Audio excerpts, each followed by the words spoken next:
professor, pela oportunidade que nos dá aqui ao CNPq, nesse momento em que o CNPq comemora os seus 70 anos de existência. Para uma instituição brasileira, 70 anos é realmente algo muito significativo, né? E falar sobre o CNPq é necessário nesse ambiente que nós estamos aqui. Todos sabem muito bem que o CNPq é uma instituição estratégica para o desenvolvimento do país, né?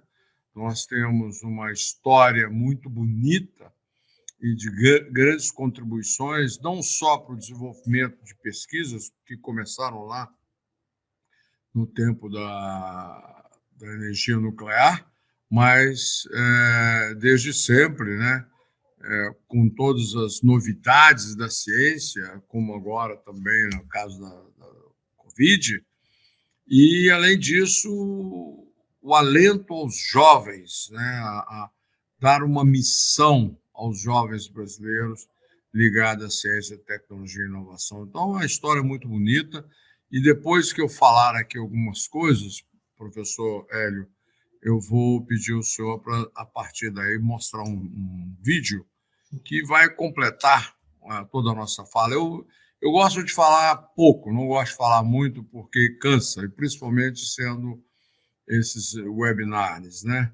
Então, eu vou ser sintético, mas eu quero ser enfático em algumas coisas. Primeiro, agradecendo o senhor novamente, né, pela oportunidade, a todos os colegas aqui, a professora Zaira, que me ajuda muito o CNPq, tem uma experiência longa em fomento à ciência, tecnologia e inovação, ao professor Glaucius, que a gente tem um carinho muito grande com ele por toda a história que ele tem na ciência brasileira, e aqui no CNPq, como o senhor disse, eu queria ter pertencido à administração dele aqui, né?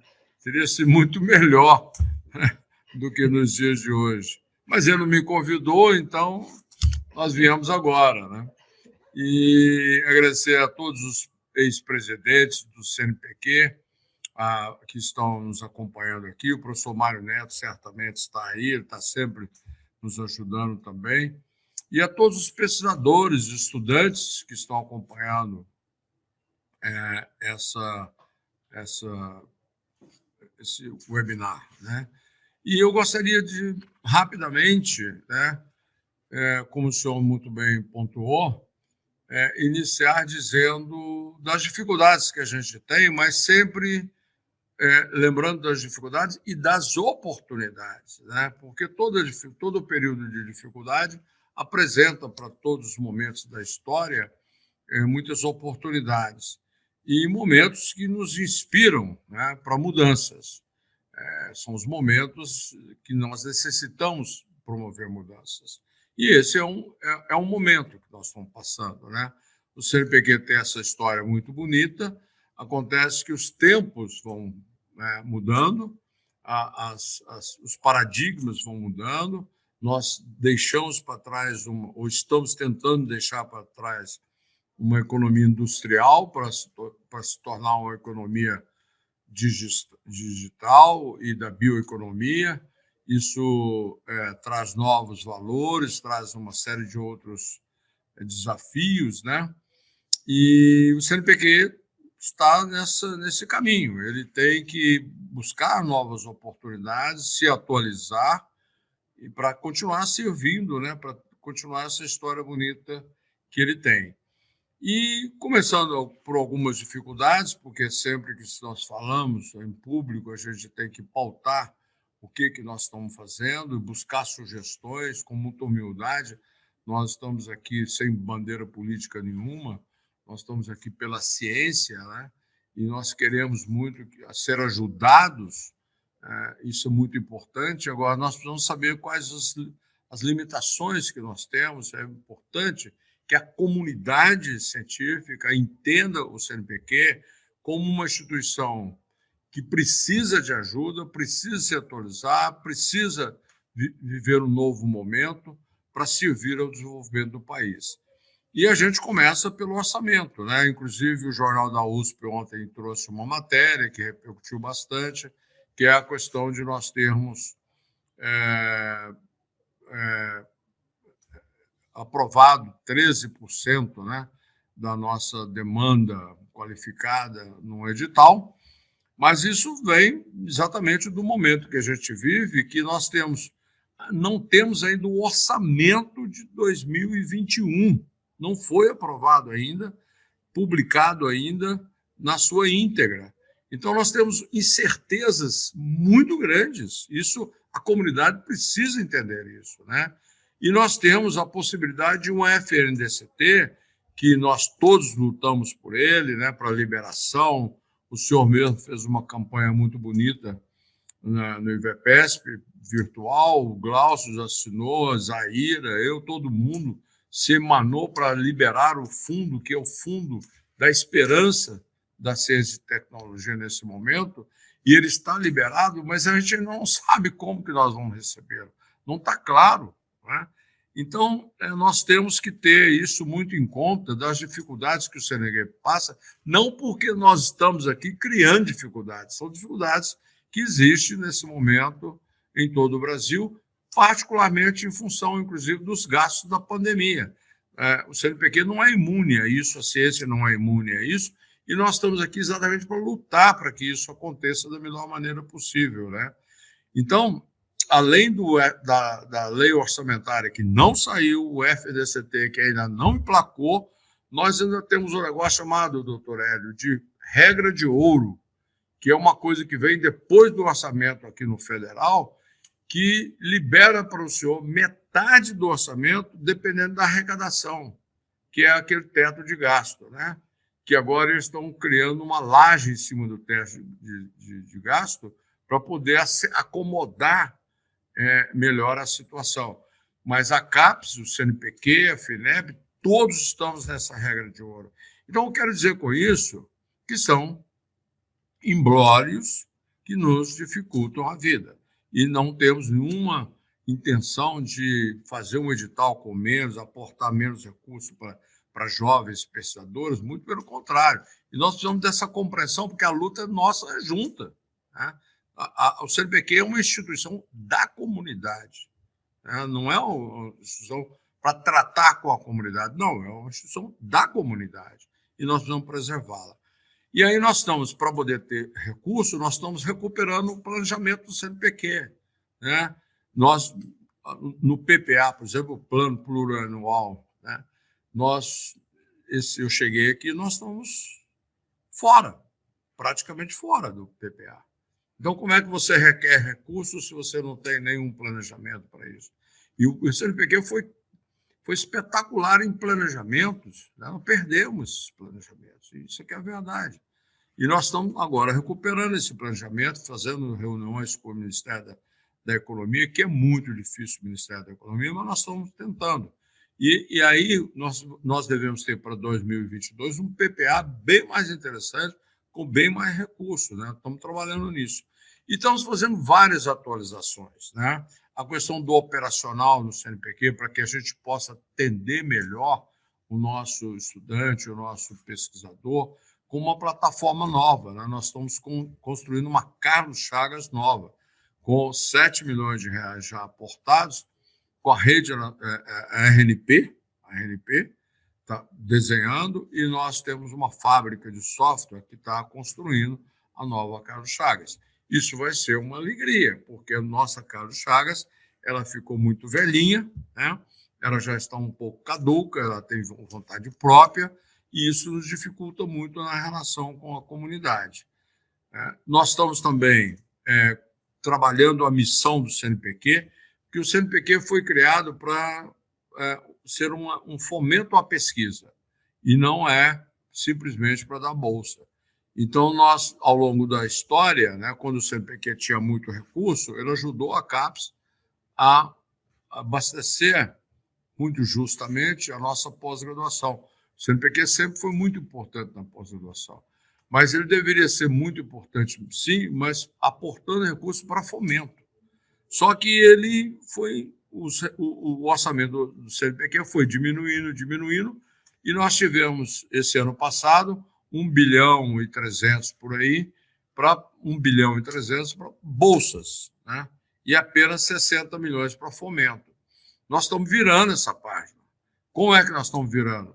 Nós agora estamos aprovando projetos de pesquisa tendo a bolsa como um ativo, né? E isso vai ser importante agora no FNDCT, porque com a FNDCT você não pode pagar bolsa, mas você pode pagar projeto de pesquisa. Então, nós estamos trabalhando para virar uma chave. Isso não é muito bem entendido pela comunidade, porque dá trabalho. A cota é uma coisa muito fácil de manejar, né? Mas é preciso fazer isso. É preciso que o CNPq retome a sua origem de financiar projetos de pesquisa, ter uma bolsa dentro do projeto de pesquisa, mas não só a bolsa, mas por enquanto seria só a bolsa, para que a gente possa ter no FDCT recurso também para projeto de pesquisa. Nós temos também trabalhado muito a questão do critérios para concessão de bolsas, né? Nós estamos trabalhando agora os novos critérios para a Bolsa PQ, porque se precisa atualizar isso, o mundo está mudando. Mas não vamos dar nenhum cavalo de pau nessa história. Nós temos que sinalizar para a comunidade que a Bolsa PQ tem certas particularidades em 2021, vai ter outros em 2023, então precisamos fazer um planejamento de maneira que a Bolsa PQ seja cada dia mais um fator de desenvolvimento do país, né? Não só indivíduos, mas institucionalmente, e que possa abrigar jovens, né? Jovens pensadores produtivos, né? E nós estamos também num processo gradual, claro, né? Nós estamos também fazendo um foco em entregas, porque o CNPq sempre trabalhou muito a questão do projeto de pesquisa voltado, e a Bolsa também voltado para a criação de uma comunidade de ciência e tecnologia, coisa importantíssima, né? Essa comunidade está formada, ela precisa ainda ser melhorada, mas ela está formada. E o que nós precisamos? Nós precisamos de entregas. Uma agência de fomento não pode a vida inteira ficar com uma série de critérios e uma série de indicadores, mas o principal indicador é o que ela está entregando para a sociedade, para o desenvolvimento do país. Nós estamos fazendo isso, né? Mas sem esquecer que o CNPq é uma instituição da pesquisa básica. Mas a pesquisa básica também tem entregas, tá? Marcos Luiz dos Mares Guia, que foi um presidente do CNPq, que fazia pesquisa básica, e com a pesquisa básica dele, ele criou a primeira insulina primeira insulina abaixo do Equador, no Brasil. Pesquisa básica de pâncreas, né, de enzimas de pâncreas. Enfim, nós temos que fazer esse transbordamento das publicações para o cidadão.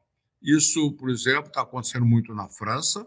Outro dia, o jornal Le Monde mostrou isso muito claramente. O próprio presidente da França chamou a atenção que a Escola Nacional de Administração precisa entregar mais para o cidadão francês, né? Então, isso é uma tônica mundial, as entregas, porque a ciência ela é muito importante no desenvolvimento do país, cada vez mais acoplada à economia. Então, a gente precisa de entregas, transbordamento, estamos trabalhando nesse sentido. E estamos trabalhando também muito agora, por exemplo, o Universal desse ano, a gente vai introduzir, não é nada também assim lunático, que vai ser uma disrupção, não, mas nós vamos privilegiar redes de colaboração, né? Porque ninguém faz mais nada sozinho. Nós temos que ter alianças, integração com empresas, né? Redes de colaboração, redes de pesquisa. Agora, para fazer isso, nós estamos fazendo isso em parceria, por exemplo, com a Academia Brasileira de Ciências. Por quê? Porque tudo que o CNPq faz não pode ser da cabeça do presidente. O presidente tem que ter as suas... No momento atual, com tantas incertezas, né, a gente tem os drives, a gente tem por onde as orientações, mas tudo passa pelo Conselho Deliberativo, que nós estamos dinamizando o Conselho Deliberativo, acoplando ao Conselho Deliberativo uma certa inteligência através da Academia Brasileira de Ciências, a SBPC e também o FOPROP, principalmente, né? esses aí já estão mais integrados. Outros também certamente participarão. Mas essa formação dessa inteligência para pensar, para propor, né, para que o conselho seja mais dinâmico e possa realmente enfrentar os desafios, é absolutamente fundamental. A gente não pretende que o CNPq fique apenas na cabeça de uma pessoa, porque isso não é mais possível. Foi possível no passado? Foi. Hoje não é mais. Então, nós temos que ter um conselho deliberativo mais atuante, mas provendo de estudos, o próprio CGE, a questão. O CGE tem estudos belíssimos, né, que precisam ser integrados à vivência do Conselho Deliberativo, para que as pessoas tenham mais subsídios para pensar o fomento da ciência e tecnologia. Eu paro por aqui, que eu já falei muito, né? Mas aí nós podemos, doutor Hélio, se o senhor assim permitir, que a gente dê uma paradinha nas falas, ilustre um pouco, né, o que é o CNPq, o que representa os 70 anos do CNPq. Nós fizemos um videozinho, são 5 ou 6 minutinhos, que dá uma história. Eu tenho certeza que o Glaucio vai se ver muito ali, vai ser muito importante também, e a Zaira já viu, mas é importante mostrar para todos, né, que a gente tem uma história bem grafada, né, e num vídeo muito bonitinho.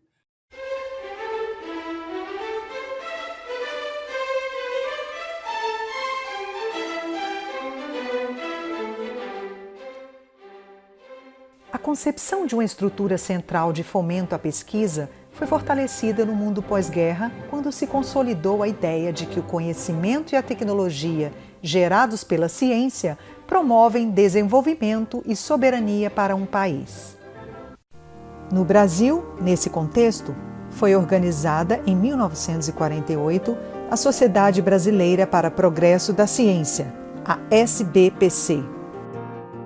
Em 1949, surgiu o Centro Brasileiro de Pesquisas Físicas, o CBPF. E em 1950, o ITA, Instituto Tecnológico da Aeronáutica.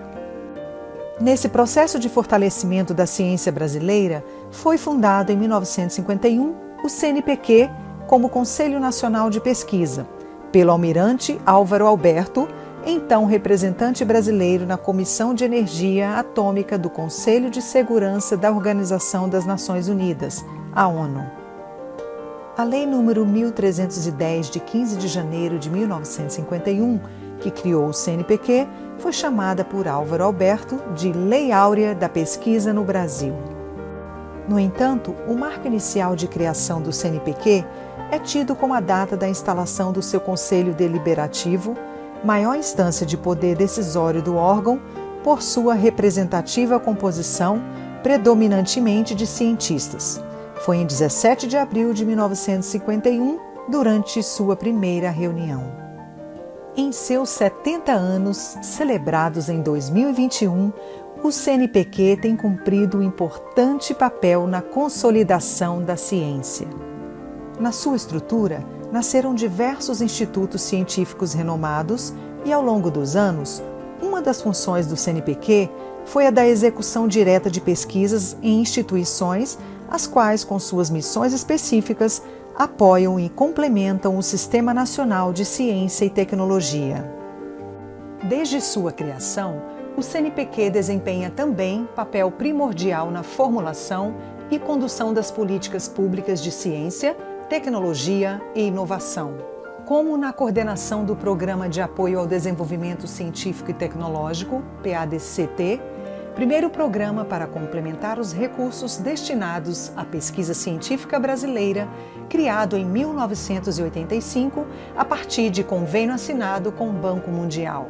Com 3 fases, o PADCT foi responsável por várias ações importantes no fortalecimento da ciência no país.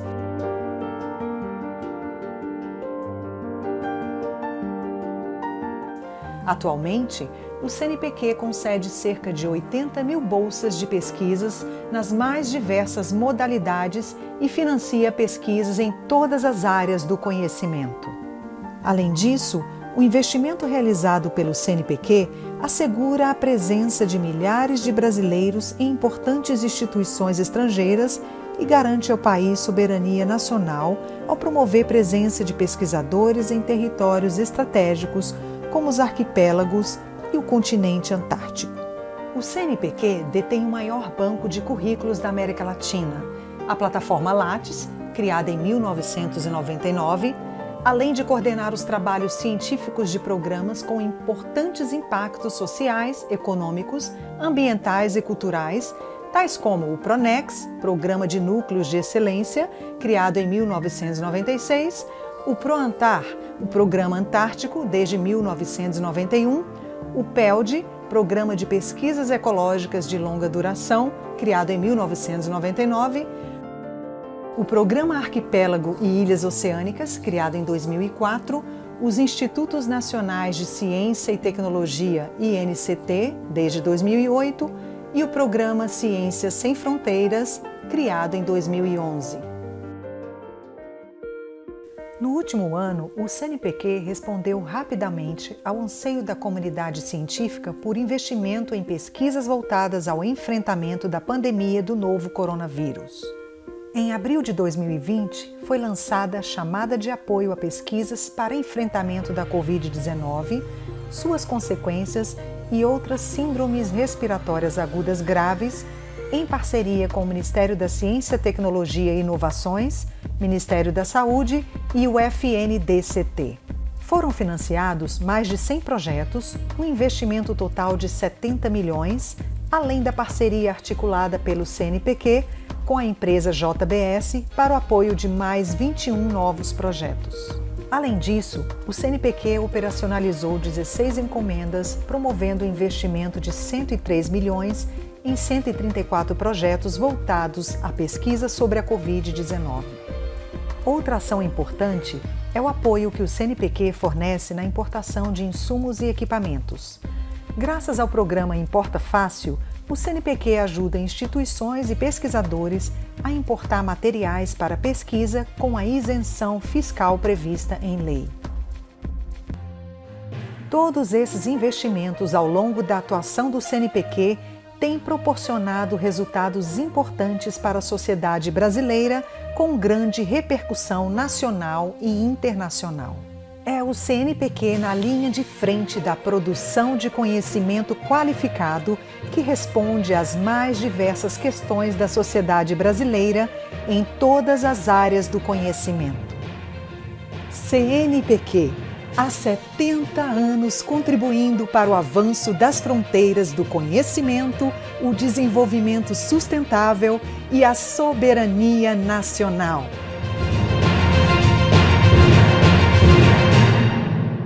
Foi bom. Bom, Eu acredito, doutor Hélio, eu acredito que só completaria dizendo que é muito bom a gente. Essa data a gente não pode perder de comemorá-la, né? Porque é extremamente importante para o país. Apenas registrar o nosso, de uma certa maneira, um constrangimento, porque o Brasil está de luto, né? Nós estamos com mais de 300 mil famílias, né? Com óbitos de entes queridos. Então, é um momento assim que muitos devem pensar, mas comemorando num momento desse, né? Mas é que é uma data tão importante para o país que a gente tem esse desprendimento de comemorar, mas lembrando a tristeza que é o momento que vivemos e as dificuldades pelas quais nós passamos, né? O próprio CNPq está com o seu orçamento muito reduzido, né? Mas nós estamos lutando aqui muito bravamente para que esse quadro se modifique em benefício principalmente dos jovens brasileiros.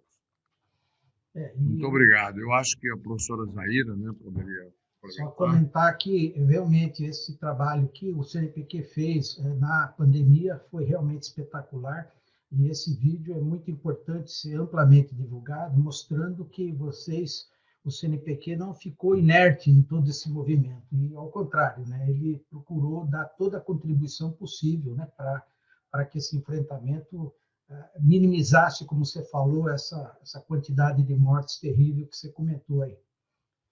Bom, eu queria, então, assim, na sequência, agora é a professora Maíra que vai fazer algumas considerações também. Por favor, professora Maíra. Obrigada, doutor Hélio. Quero inicialmente agradecer muito a oportunidade, o convite do IVPESP, cumprimentá-lo pelo trabalho tão importante aí de divulgação da educação, da ciência, né, todo o trabalho aí do Instituto, que é muito relevante.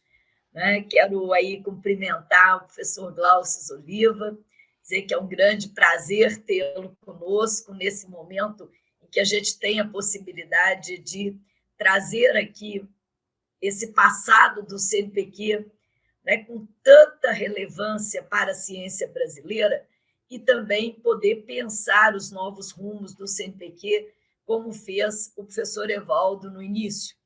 Eu quero agradecer muito a confiança do professor Evaldo, que me convidou para estar na diretoria de cooperação institucional com ele, então estou no CNPq desde junho, né, contribuindo para essa instituição que é extremamente importante para o Brasil. Então, todos nós temos aí, com o CNPq, uma dívida, uma gratidão. Nós que somos pesquisadores, professores das universidades, que estivemos em cargos de gestão, nós sabemos o papel tão importante que o CNPq tem para a ciência brasileira. Então, me sinto muito honrada e assim, com muita disposição para o trabalho. Os tempos não são fáceis, como disse o professor Evaldo, mas também nos sentimos assim com um compromisso de contribuir para a continuidade dessas ações tão importantes do CNPq. O professor Glaucio, como já foi lembrado aqui, teve aí uma atuação brilhante à frente do CNPq no momento em que o recurso era mais significativo, então havia possibilidade de muitas ações, mas certamente também a liderança dele fez do CNPq, naquele momento, uma instituição ainda mais forte, e muitos desses programas que apareceram no vídeo, nós sabemos, como disse aí o professor Evaldo, que o professor Glaucio Oliva acompanhou muito de perto. Então, é muito bom, agradeço aqui essa possibilidade e quero destacar que, na perspectiva do que o professor Evaldo falou, dos avanços no cumprimento da missão do CNPq, de fomentar a pesquisa feita no Brasil, tornou-se necessário promover avanços nos critérios para concessão de bolsa. Para dar aqui algum exemplo, a partir desses conceitos que o professor Evaldo colocou no início, que são fundamentais para o CNPq pensar aí seus novos rumos, a sua nova perspectiva, resgatar o seu protagonismo, a sua missão de fomentar a pesquisa no país. Então, um esforço grande em relação à concessão de bolsas já está sendo construída nessa perspectiva do resgate da missão precípua do CNPq de fomentar a pesquisa científica. É claro que a mudança do modelo de concessão por cotas, que era o modelo que vinha sendo utilizado há muito tempo, e como disse aí o professor Evaldo, os programas que tem, porque hoje quem tem bolsa no sistema cota são cerca de 50% dos programas no Sistema Nacional de Pós-Graduação, que cresceu muito. Então, não é mais possível, não há orçamento novo, não é mais possível trabalhar nessa perspectiva de que alguns têm, merecem, são programas já muito consolidados, mas outros não possuem nenhuma oportunidade de apresentar projetos e ter bolsas do CNPq. Então, nesse sentido, a chamada 25 do ano passado, de 2020, que tem continuidade agora na chamada 2 de 2021, estabelece uma mudança do modelo de cota para o modelo de concessão de bolsa por projeto institucional. É claro que o CNPq está tendo todo cuidado para fazer isso de modo gradual. Nós sabemos, né, o professor Evaldo, professor universitário, foi reitor, grande pesquisador, eu também tenho uma atuação na universidade, em pró-reitoria de pesquisa, a gente sabe como essas bolsas são absolutamente fundamentais para os programas. Então, não é possível fazer uma mudança que dê um impacto tão relevante. Então, essa mudança está sendo feita de modo gradual. No ano passado, ela foi feita para manutenção de bolsas e redistribuição de cotas. E neste ano, por enquanto, nós estamos trabalhando com a manutenção para aqueles programas que possuem bolsas, mas vamos também lançar outras ações que permitam alguma redistribuição, como aconteceu na chamada do ano passado, que programas que nunca tinham tido oportunidade de ter nenhuma bolsa do CNPq tiveram seus projetos institucionais de pesquisa aprovados e puderam ganhar também alguma bolsa do CNPq. Mas é importante falar que isso é associado a outras ações que a gente considera que trazem aí uma nova perspectiva do fomento das bolsas a partir de projeto de pesquisa na pós-graduação.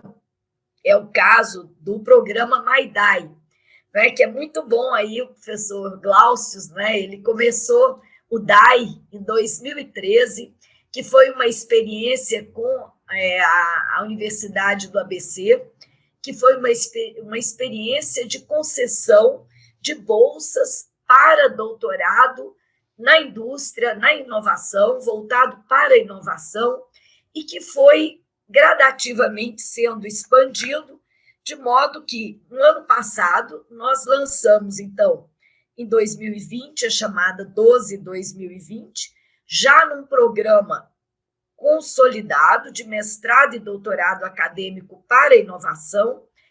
O CNPq está financiando 59 projetos institucionais com 2.100 bolsas 102 bolsas na pós-graduação, com um investimento de cerca de 50 milhões por parte do CNPq.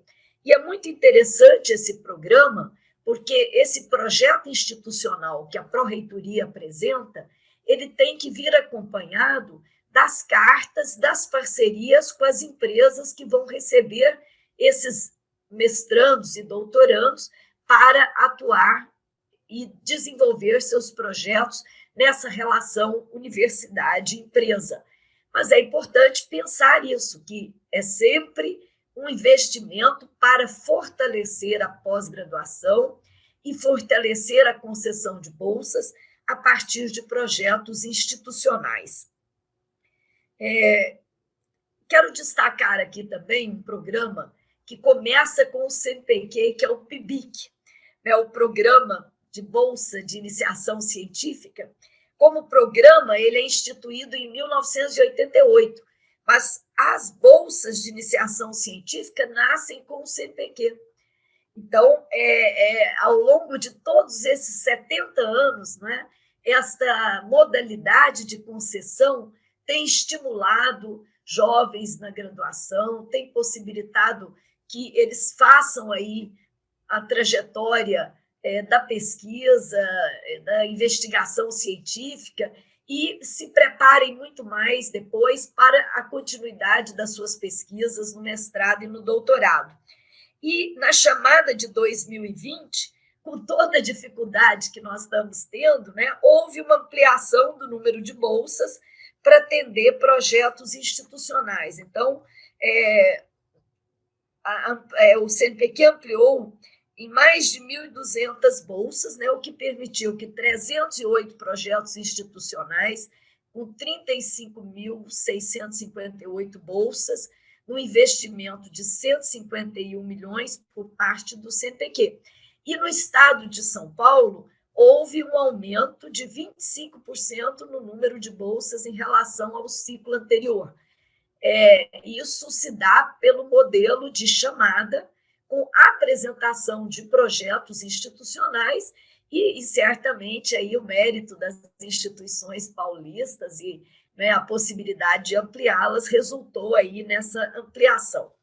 Também, só para destacar aqui um outro ponto muito importante que aparece no vídeo, o professor Evaldo também mencionou, são os INCTs, os Institutos Nacionais de Ciência e Tecnologia, que são ali redes de excelência importantíssimas, né? O professor Glaucio teve uma atuação muito forte sempre aí com os nossos INCTs, e a gente agora tem aí parceria com as fundações de amparo à pesquisa nesse programa tão relevante, e a expectativa nossa é que com o FNDCT possamos ampliar aí o apoio aos INCTs já consolidados e abrir oportunidades de chamada para novos INCTs. Então, essa é uma expectativa que o FNDCT nos permite, né? E nós sabemos que nas emergências, nos momentos em que a ciência é demandada aí com mais urgência e emergência, essas redes constituídas dos INCTs, elas respondem muito prontamente pela excelência. Desculpem aí, né? Ainda bem que estamos todos distantes nesse tempo de Covid, a gente não pode nem estar tossindo aí perto dos colegas, mas a distância, né, me desculpem aí. E para encerrar, nós consideramos, né, no CNPq as parcerias estratégicas muito relevantes, as fundações de amparo à pesquisa, e aí, né, eu estive à frente da FAPEG aqui de Goiás e depois à frente do Conselho Nacional das Fundações de Amparo à Pesquisa, como o professor Evaldo também, que esteve à frente da FAPEMIG e do CONFAP. Então, nós sabemos como o sistema nacional se articula entre as agências federais e as agências estaduais. E o CNPq está sempre aí com essa perspectiva de considerar essas parcerias estratégicas e seguir com programas importantes como o PPP, PRONEM, PRONEX, e ampliar a possibilidade também de parcerias com o setor empresarial, como a gente tem com o SEBRAE, com a FINEP no Centelha. Então, essa é uma questão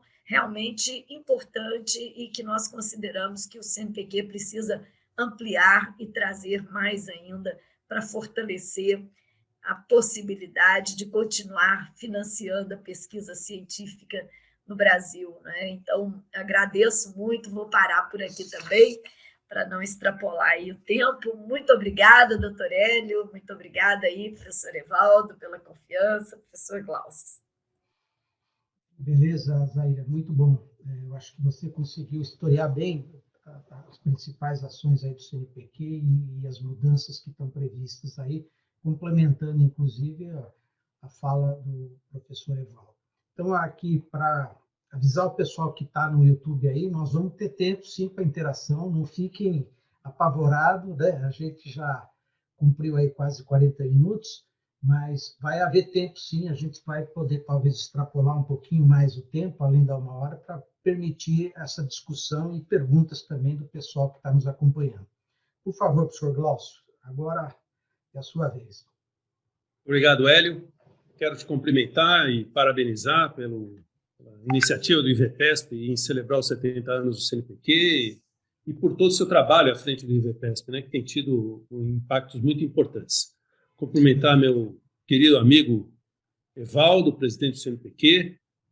Evaldo, eu só não te chamei para trabalhar no CNPq na época porque você era secretário adjunto de Ciência e Tecnologia do Estado de Minas Gerais, né, por 2 mandatos, então foi um período longo, depois acabou indo para a FAPEMIG, então se eu te tirasse de lá, eu tenho certeza que meus colegas mineiros iam me trucidar, né? E cumprimentar a professora Zaira, grande companheira, já naquele tempo presidente da FAPEG, e interagimos bastante, né, Zaira? E vimos o sucesso que você conseguiu levar ao estado de Goiás, que avançou muito durante sua gestão e subsequentemente também.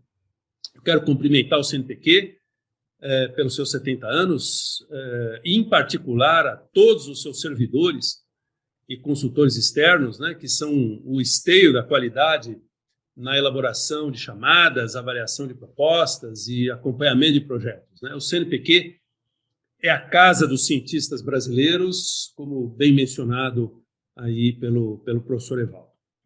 Eu quero começar dizendo, enfim, coisas que no passado eu não dizia nas minhas falas, né? Mas acho que é importante agora reforçar, dada a situação de negacionismo e, às vezes, incompreensão da ciência, que todo o progresso humano, né, ao longo da nossa história como espécie, né, está diretamente relacionado ao avanço do conhecimento pela ciência.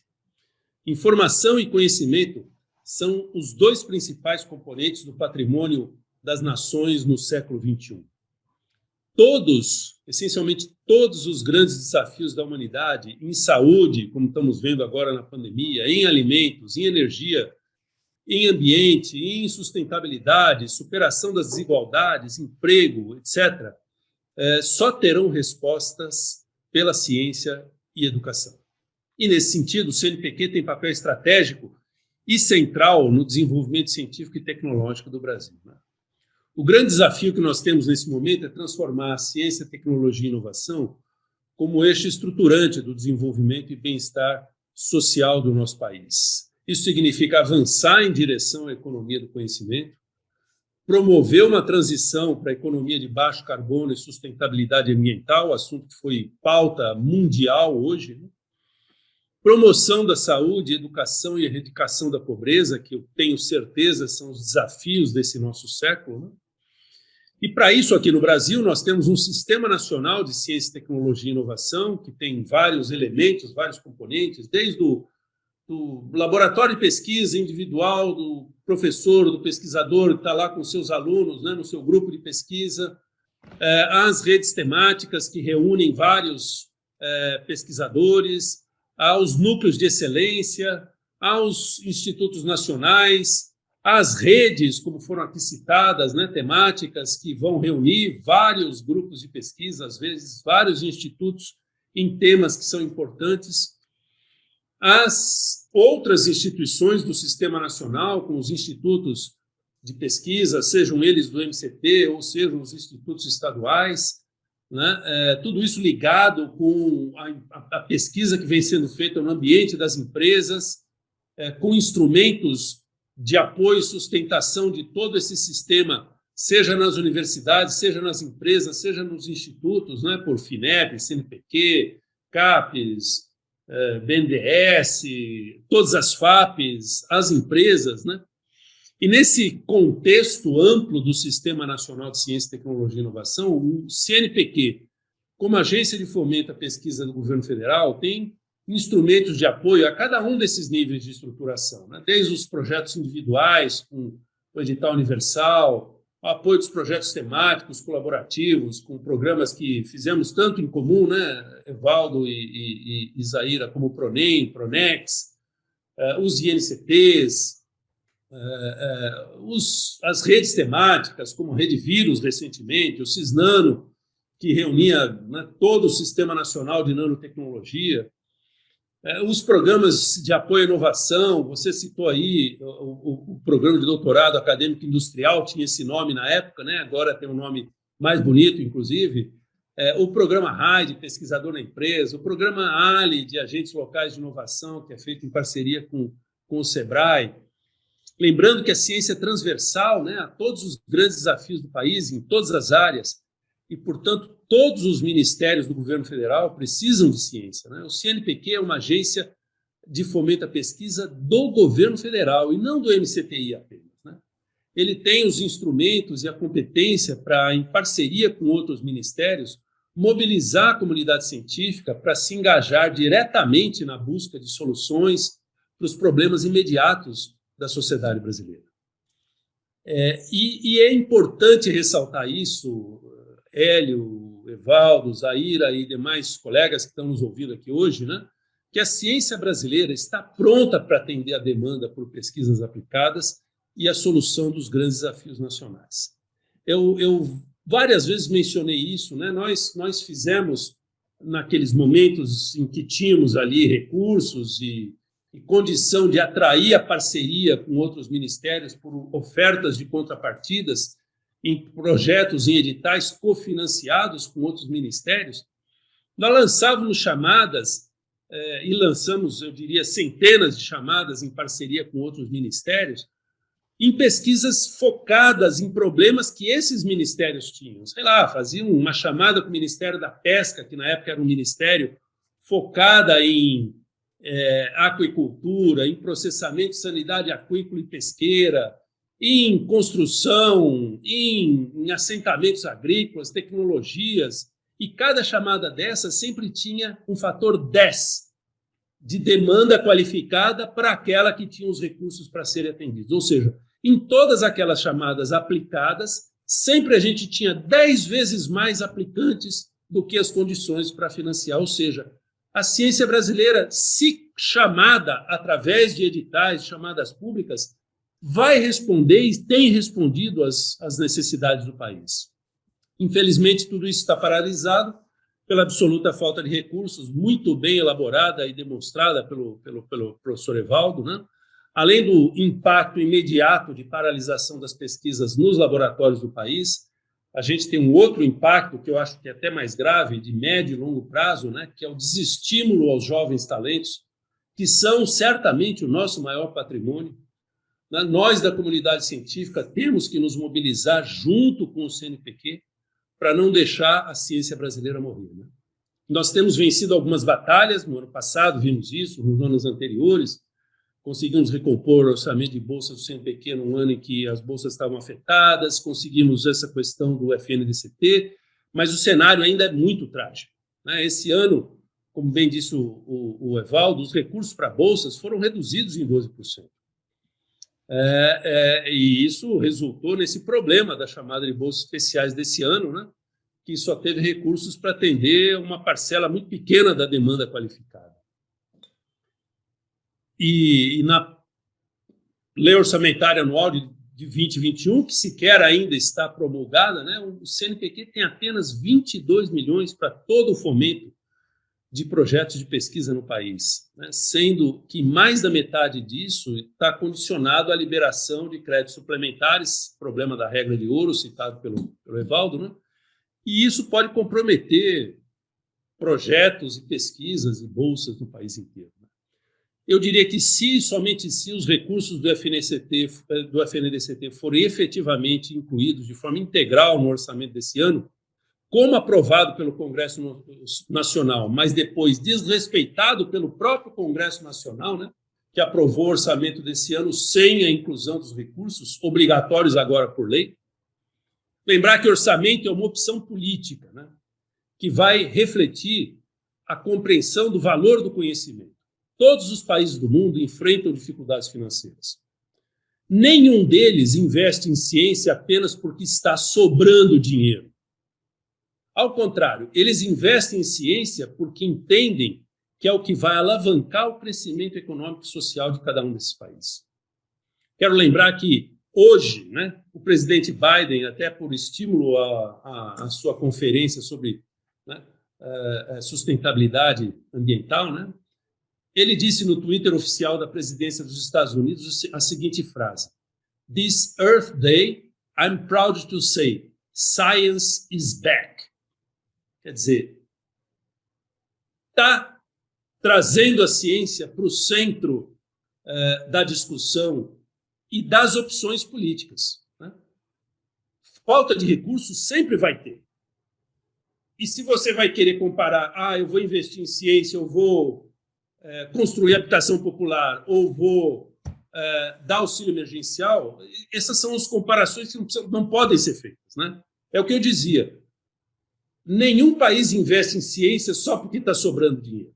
Investe em ciência porque sabe que ele pode alavancar o crescimento econômico e social.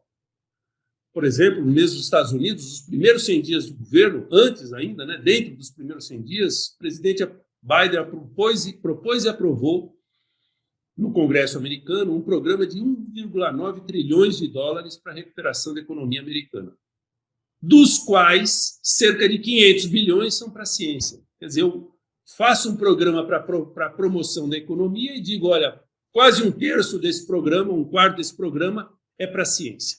China, Coreia, Reino Unido e Comunidade Europeia estão exatamente no mesmo caminho. E nós, aonde estamos? Na contramão dessa iniciativa, e por isso precisamos estar juntos e unidos ao CNPq para que ele possa prosseguir nessa sua trajetória de apoio à ciência brasileira. Obrigado, Hélio.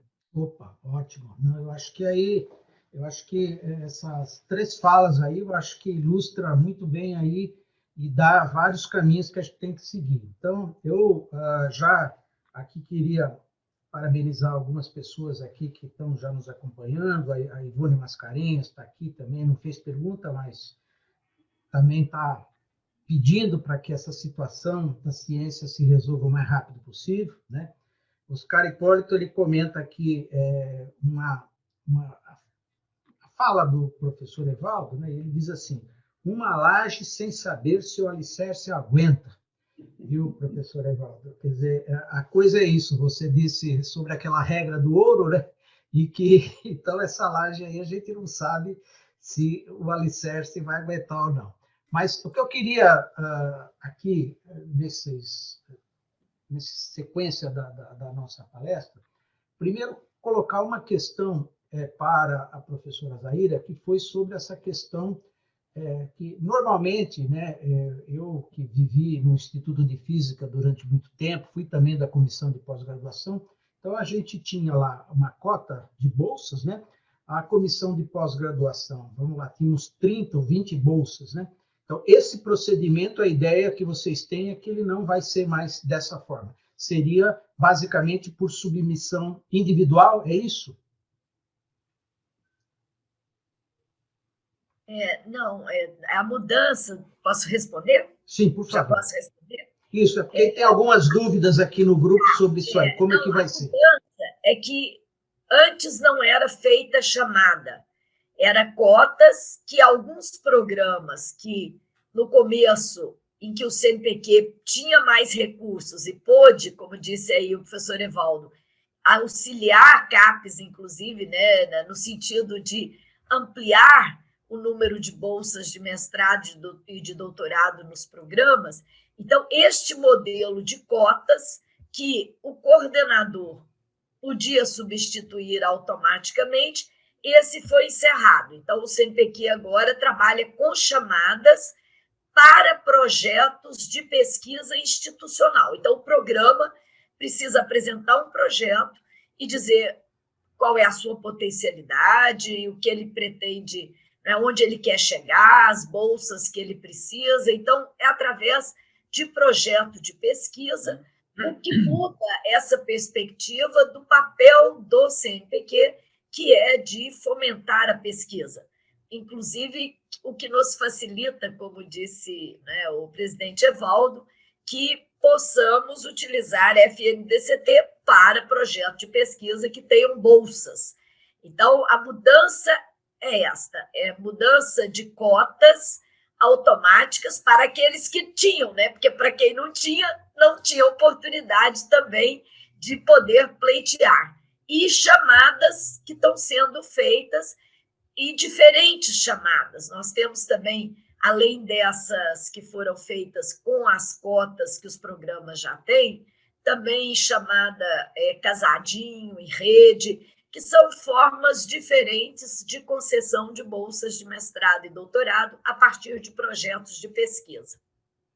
Deixa eu também complementar um projeto. Quer complementar ainda, Zaira? Não, se tiver ficado claro, mas estou à disposição para complementar, se precisar. Aqui o Emanuel Carrilho acabou de entrar aqui também, e ele, então, parabeniza aí a fala do Glaucio, que ele praticamente disse que você disse tudo, Glaucio, sobre o que tinha que falar. Então, agora, o que eu queria também aproveitar para colocar é o seguinte, no que diz respeito a um projeto que a FAPESP vem desenvolvendo há muito tempo, né, que é o PIP, né? Existe algum plano aí do CNPq, claro, quando houver recursos, de ter uma iniciativa parecida ou não? Sim.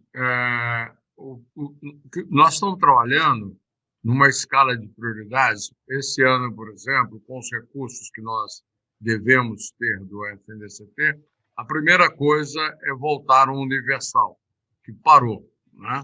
Então, nós precisamos ter um universal esse ano de 200 milhões, como ele sempre foi. Em seguida, nós trabalharmos os INCTs, porque nós temos uma dívida com os INCTs. Lá atrás, nós cortamos 30% do que eles pediram, porque não havia dinheiro naquela época, né? Com o corte, e agora nós vamos repor esses 30%, né? Então, são 300 milhões que deverão ser dedicados aos atuais INCTs, para que eles possam, né? E com isso nós prorrogamos o prazo de execução deles. Isso é muito importante, porque eles estão realmente, os INCTs, eles são um sucesso muito grande. São 102 INCTs. E vamos lançar um novo edital de INCT, que é exatamente o trabalho em rede, né, de cerca de 200 milhões, para nós agregarmos mais um pouco, né? Agora, essa questão do PIP, essa interação com as empresas, né, isso está realmente naquele transbordamento que nós falamos. Quando você tem um CNPq que gera pesquisa básica, essa pesquisa básica tem uma entrega. Essa entrega tem que ser transportada para a sociedade, para o mercado, para o cidadão. Como fazer isso? Através das empresas, né? Então, nós temos que fazer... Nós temos essa tradição, já temos coisas nesse sentido, né? O próprio Maidai é nesse sentido, mas esse modelo, né, que nós temos com as fundações de amparo, temos com a FINEP também, porque o PIP ele vem de um programa da FINEP, né, que depois parou de ser financiado, mas voltou mais adiante. Então, esse é o sentido de nós darmos, tendo os recursos, né, nós já estamos preparados, planejados para essas ações. Então, é prioridade na sequência. Posso complementar? Sim, por favor. É importante lembrar dois aspectos que eu diria, né? A FAPESP é uma agência que no Estado exerce um papel que no âmbito federal, pela dimensão do nosso país, ele tem um tripé de agências, né, Valdo? Ele tem o CNPq, que interage com os pesquisadores, ele tem a FINEP, que interage com as empresas, e você tem a CAPES, que tem essa missão precípua de apoio à formação de recursos humanos para alimentar tanto o sistema de pesquisa não privado, quanto o sistema de pesquisa privado nas empresas, né? E quero lembrar, por outro lado, que o CNPq tem um histórico de interação com empresas também, na forma de pessoas, né? Sempre instrumentando, sempre executando ações dos fundos setoriais e do FNDCT. A missão precípua do FNDCT, que recolhe recursos por impostos das empresas, é justamente fomentar projetos de pesquisa com impactos tecnológicos e de inovação, mesmo. E com recursos do FNDCT, o CNPq, no passado, lançou chamadas temáticas, inclusive para empresas. Por exemplo, posso falar do projeto RAI Pesquisador na Empresa. Isso. Era uma chamada com recursos da Secretaria de Inovação Tecnológica do MCTI, FNDCT, em que quem apresentava o projeto era um pesquisador da empresa e que ganhava o projeto com bolsas para poder incorporar, né, jovens de todos os níveis, desde graduação, mestrado, doutorado, pós-doutorado, nas empresas, com projetos de inovação. O programa de Nova Talentos, por exemplo, que o CNPq fez, acho que ainda faz com o Instituto Evaldo Lodge e a CNI, que atrai jovens em parceria com empresas, com recursos das empresas, né, para integrá-los em projetos de pesquisa no âmbito empresarial. Todos esses projetos são feitos à custa de recursos do FNDCT, que tem essa missão precípua, né? Então, acho que quando o FNDCT recuperar, ele deve certamente permitir ao CNPq promover essa interação com as empresas. Mas lembrando, por exemplo, o PAP, que é o programa da FINEP, é equivalente ao PIB da FAPESP. Aliás, no estado de São Paulo, quando a FINEP chega, as chamadas são sempre chamadas PIP-PAP, FAPESP, FINEP, né? Ele, quando tem bolsas associadas, essas bolsas são executadas pelo CNPq. Então, por esse papel, que o CNPq tem esses instrumentos. A FINEP, por exemplo, não tem um instrumento de bolsas, que o CNPq tem, né? Então, o nosso papel no CNPq sempre foi de viabilizar essas chamadas de interação com as empresas com bolsas e recursos para pesquisa.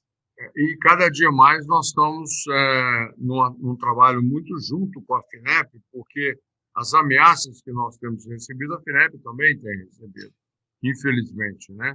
E esse trabalho conjunto com a FINEP nos permite alcançar as empresas, né, e a inovação, porque o CNPq não pode deixar de ter a sua gênese, né, da pesquisa básica, que é a única agência federal que tem realmente essa missão.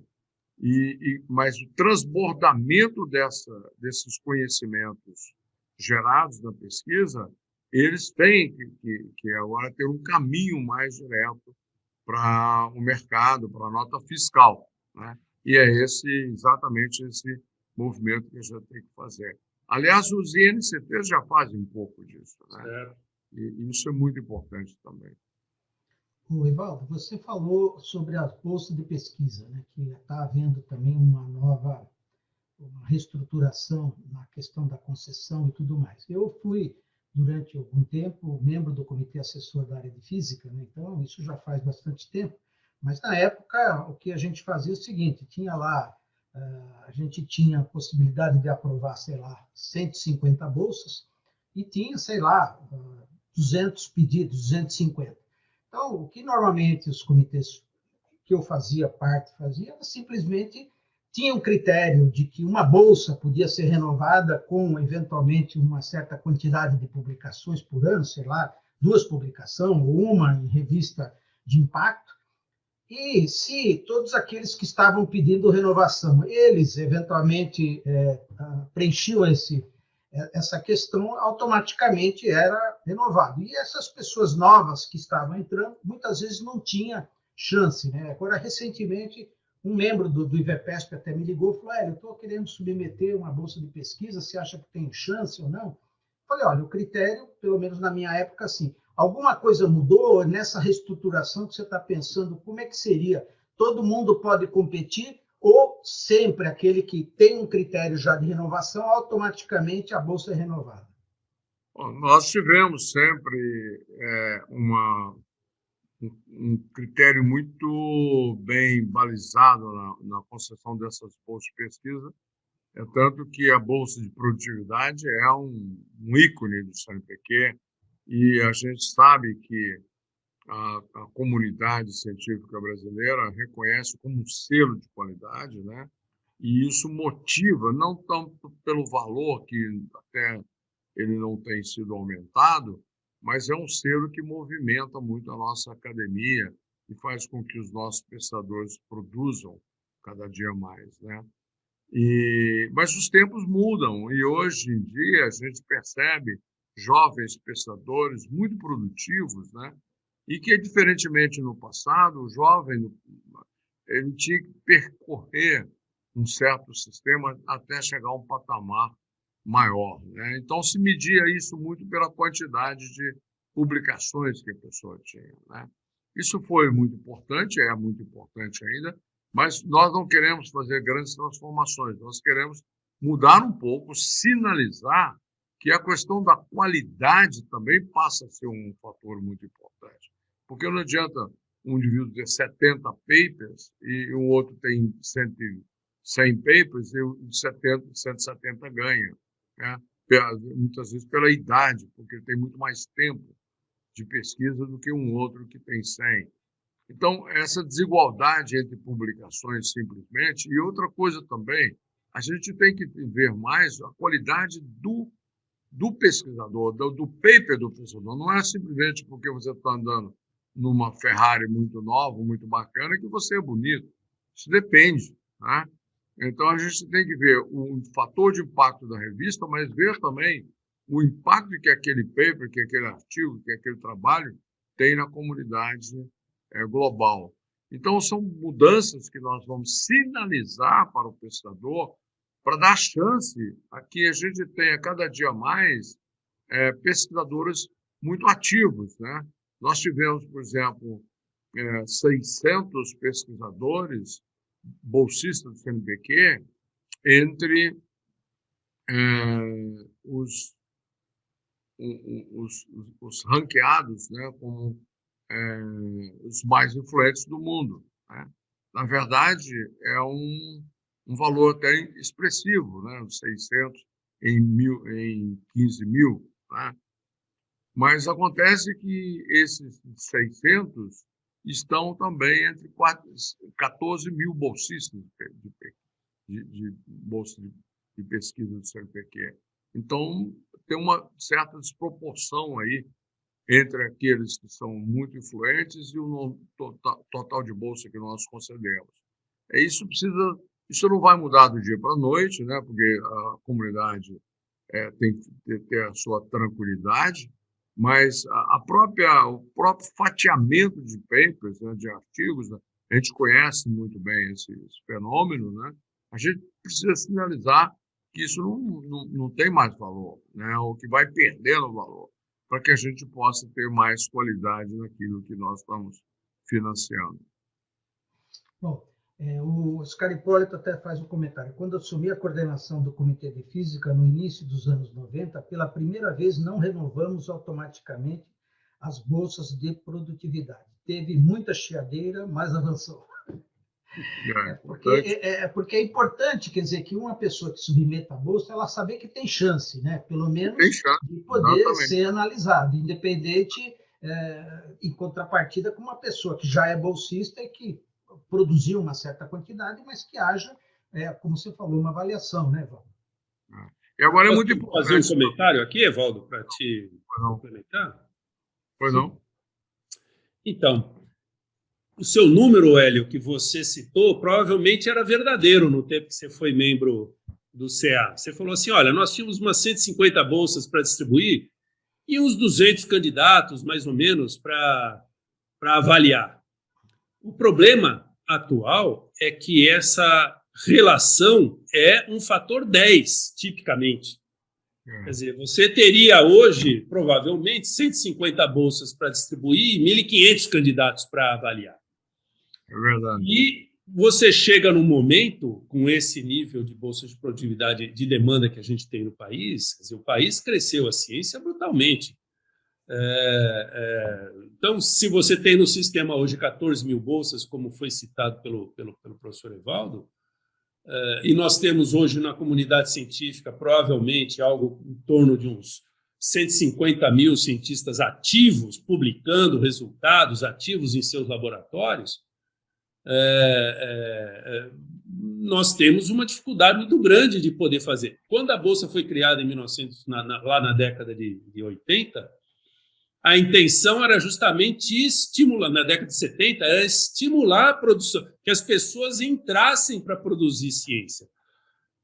E hoje em dia fica complicado para os comitês, né, Valdo, tentar diferenciar quando você tem esse nível de concessão de 10%.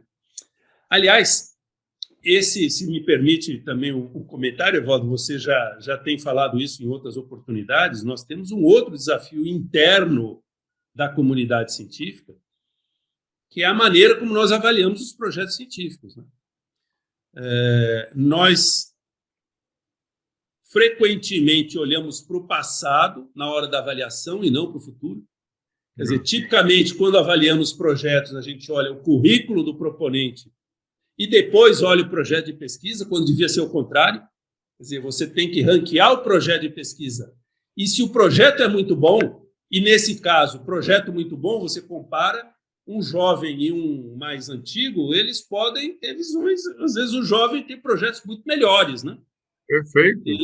E nós, até pelo conforto, eu diria, na hora que sentamos nos comitês de assessoramento, É mais fácil você somar trabalho, multiplicar pelo fator de impacto, dividir pelo número de autores e fazer uma conta que te facilite o computador ranquear as pessoas e você dizer, olha, esses são os 10% que eu vou conseguir apoiar. Mas nós precisamos evoluir, o Evaldo está dizendo isso, nós precisamos evoluir na maneira como nós avaliamos os projetos de pesquisa, né? E não apenas as pessoas. E, para isso, a comunidade vai ter que mudar, inclusive sobre outros aspectos. A gente vive dizendo, né, Valdo? Olha, é importantíssimo a gente se comunicar com a sociedade, ter atividades de educação e divulgação. Aí chega na hora de julgar projeto de pesquisa ou bolsa de produtividade e ninguém olha para isso. A gente fala, é importante interagir com a empresa, fazer projetos em parceria, etc. Aí, na hora de julgar a bolsa de produtividade ou projeto de pesquisa, você conta paper. Então, nós temos dificuldades internas na comunidade que precisarão ser superadas para que a gente consiga, de fato, fazer uma ciência de impacto.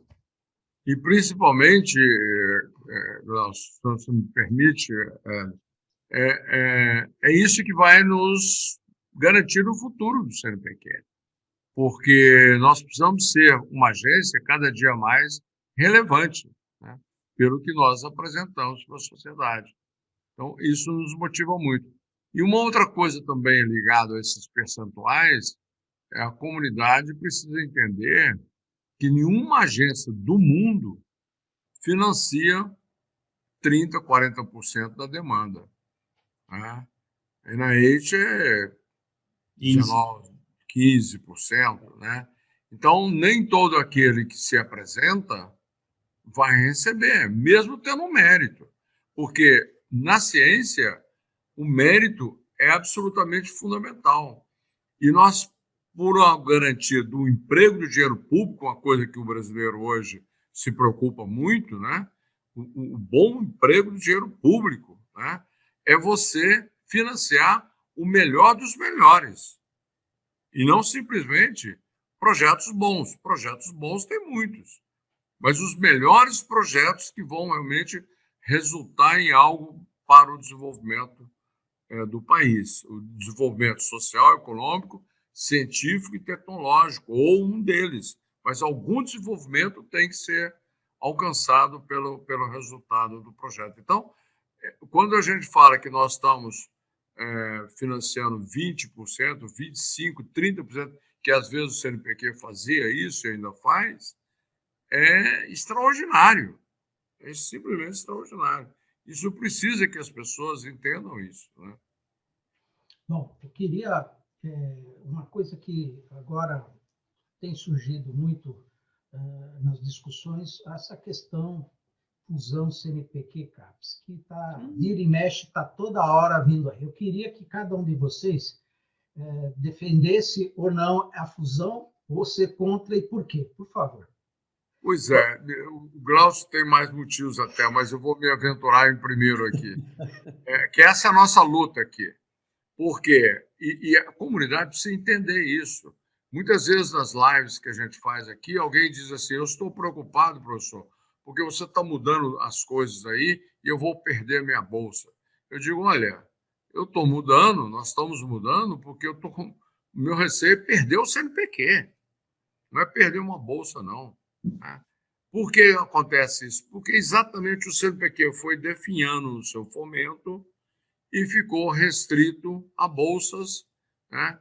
E essas bolsas concedidas, exatamente como a professora Zaira explicou, como cotas da CAPES. Então, imagina um economista do Ministério da Economia, do Paulo Guedes, olhando para aquilo. E pode ser que venha outros de outros governos, de outras coisas. Olha aqui, o CNPq tem 1 bilhão e 300 aqui. Como é que ele distribui essas bolsas? Igualzinho a CAPES. Nós não fomos feitos para isso. Nós fomos criados pelo almirante Álvaro Alberto para financiar a pesquisa. O nosso foco é o resultado da pesquisa, não é o mestrado, o título de mestrado ou doutorado. Nós batemos palmas para quem se titula como mestre e doutor. Fantástico. Mas nossa missão não é essa. A nossa missão é promover a ciência através da formação, claro, mas principalmente o resultado da pesquisa. Então, enquanto a gente tiver com um sistema de cotas igualzinho da CAPES, nós vamos estar no alvo de qualquer economista que estiver sentado lá no Ministério. E por isso nós estamos mudando. Né? Então, existe ainda essa dificuldade de mudar, porque a comunidade às vezes reage mal às mudanças, porque tem risco de perder, né? Mas nós não podemos perder o CNPq. E tem dificuldades com os ministérios também, porque eles, o Ministério da Economia principalmente, porque ele não entende que precisa de duas agências para fazer a mesma coisa. Então, a nossa mudança aqui é estratégica. E agora, pensando no FNDCT, a gente vai poder usar o FNDCT para financiar a pesquisa. E não simplesmente para pagar a bolsa, mas vamos pagar bolsas também. Então, é muito estratégico. A comunidade tem que entender esse momento estratégico, apesar da dificuldade. A cota é muito mais fácil, vai dar trabalho, tem que fazer um planejamento da pós-graduação, entregar, né, um projeto da pós-graduação. Olha, isso é benéfico para o... Quantas pós-graduações nesse país não têm um projeto de si mesmo, um projeto do que ela alcança, do que ela precisa alcançar? Nós estamos obrigando aos programas a terem um projeto para nos apresentar, para dizer, você merece bolsa porque o seu projeto de pesquisa institucional é muito bom. Então, assim, é uma evolução muito grande. Eu espero que a gente tenha essa compreensão, porque isso é irreversível. Nós temos que fazer isso. Falou tudo, Evaldo. Não tenho o que adicionar. Zaira? Também, né, concordo aí plenamente. As duas agências são distintas, têm papéis importantíssimos para o Brasil, mas com missões distintas, e o CNPq, de fato, precisa recuperar a sua missão precípua de financiar projeto. E todo o movimento nosso em relação a não ter cotas fixas, que, como eu já disse também, como a gente não é a CAPES, elas também hoje não atingem todos os programas existentes.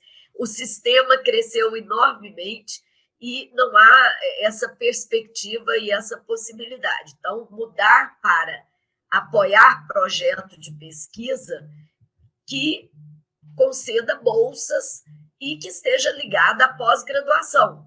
Nenhum problema. A gente sabe que nas universidades e na pós-graduação ocorre a maior parte da pesquisa feita no país.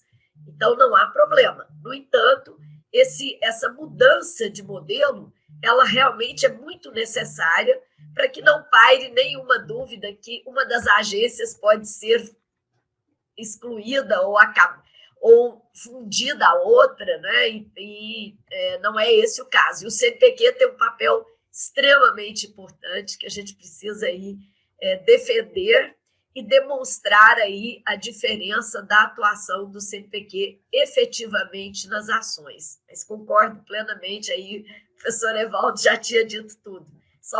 Eu vou só adicionar um aspecto, viu, Evaldo, porque você não citou, e eu acho que é muito relevante, justamente o fato de que você precisa caracterizar o CNPq como uma agência de fomento à pesquisa. Isso. E o risco que nós temos visto, Evaldo, do Ministério de Ciência, Tecnologia e Inovação querer se tornar uma agência de fomento à pesquisa. Não é? Quando o Ministério tem o papel integrador de um sistema, não é? Eu dizia, a ciência ela é transversal a todas as áreas da gestão do Estado brasileiro. Não é? Todas as áreas aplicadas têm demandas e necessidades de pesquisa que o MCTI tem que canalizar, tem que estruturar um plano, né, de desenvolvimento estratégico para a ciência, tecnologia e inovação no Brasil. Agora, a execução disso tem que ser feita pelas agências. São as agências que têm os comitês de assessoramento, que têm né, os instrumentos adequados de fomento, de acompanhamento e avaliação de projetos. Não pode o FNDCT passar a ser gerido de dentro. Zaira teve dentro do Ministério até recentemente, sabe disso, as demandas lá são grandes, a pressão por projetos executados na forma de encomendas é muito grande, as pressões políticas são muito fortes e você perde foco muitas vezes. Então, é fundamental que o sistema que tem... O Brasil é um país muito complexo, né? Eu falei agora há pouco, o Estado de São Paulo tem uma agência, que é a FAPESP, faz tudo, tá certo? Inclusive, brigamos na Constituição do Estado aqui em 89, porque havia uma pressão muito grande para se criar uma outra agência para fomento tecnológico, como é a FINEP. E a comunidade brigou para dizer, não, vamos manter isso dentro de uma única agência para financiar uma parte para tecnologia, porque isso dá para fazer dentro de um Estado. Agora, para um país, com as diferenças que o país tem, com a complexidade que o país tem, nós precisamos dessas agências todas. E não pode o MCTI virar uma agência de fomento, né? Pois é, Glaucio, nós te convidamos exatamente para você dizer isso, né? Agora você falou tudo. Porque a comunidade precisa entender isso, né? Que enquanto nós ficarmos aqui com cotas de bolsa, nós estamos sujeitos ao próprio Ministério de Ciência e Tecnologia nos ver como um operacional de bolsa. Ele faz os projetos, financia os projetos, manda a gente da bolsa. É isso que é o caminho que está sendo seguido. E nós estamos tentando reverter isso. E, ao mesmo tempo que nós temos dificuldade com os nossos chefes aqui para mudar isso, a comunidade também não entende muitas vezes isso. Então, tem que haver esse entendimento, por isso essa live aqui, nesse ambiente do IVEPESP, é muito importante, porque nós precisamos congregar essas pessoas, tá? Convencer a comunidade de que o CNPq precisa fazer o retorno à sua missão, que é projeto de pesquisa, que é financiamento da pesquisa, geração de conhecimento e aplicação de conhecimento. Isso é muito importante. Bom, eu acho que a gente até já ultrapassou em 23 minutos aqui o tempo.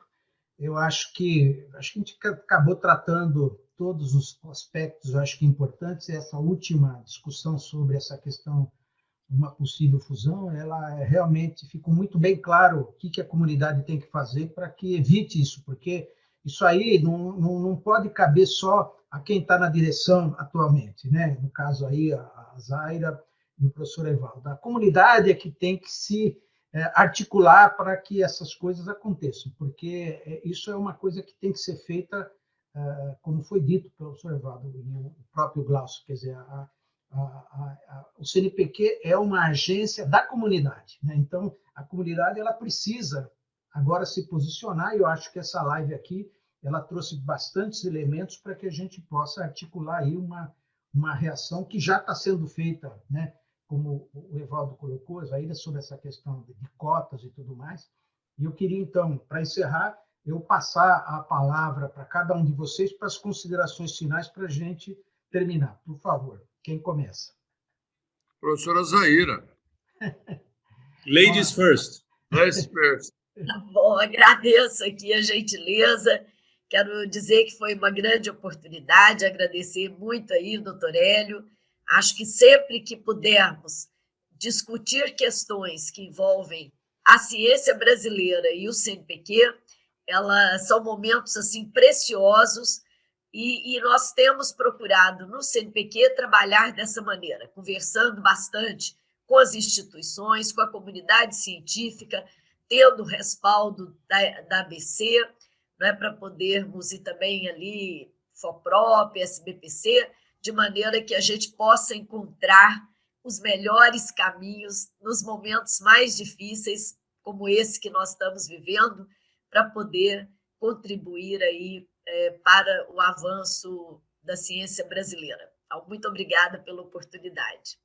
Eu que agradeço, por favor. Eu gostaria de aproveitar esse momento final para agradecer muito ao IVEPESP, muito ao professor Dr. Hélio Dias pela oportunidade, ao Glaucio por estar aqui conosco, com a sua experiência, a sua capacidade de articular projetos, programas e ideias, né? Muito obrigado.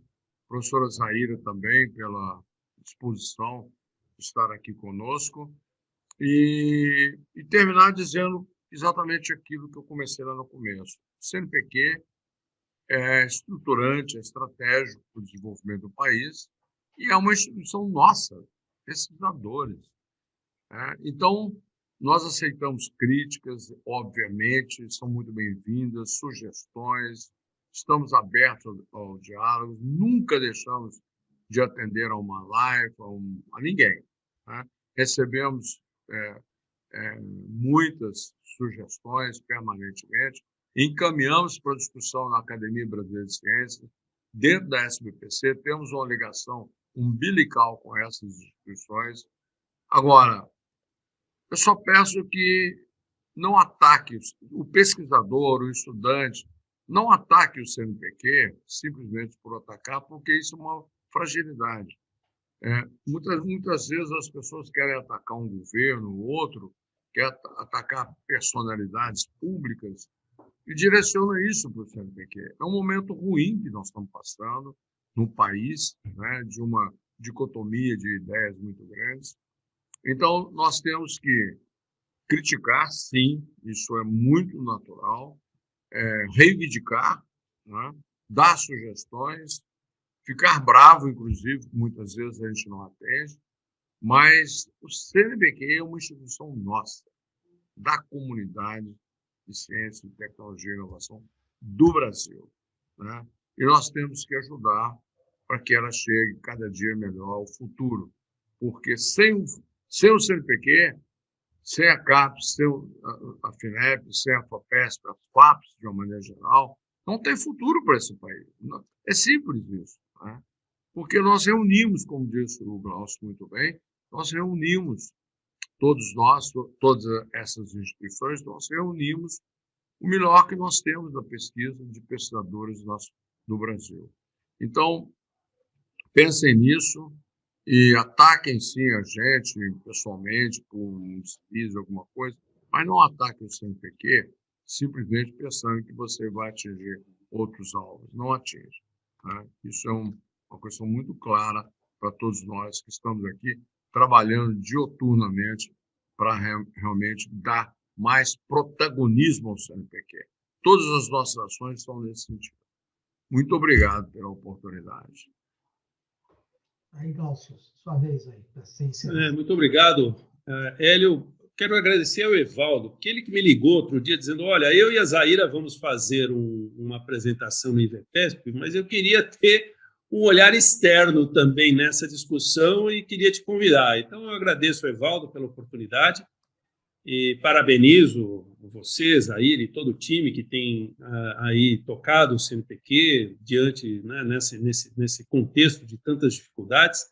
Quero dizer que o CNPq ainda tem estado imune a nomeações políticas, e acho que isso é muito importante. Eu digo, quando falo de nomeações políticas, são nomeações que não...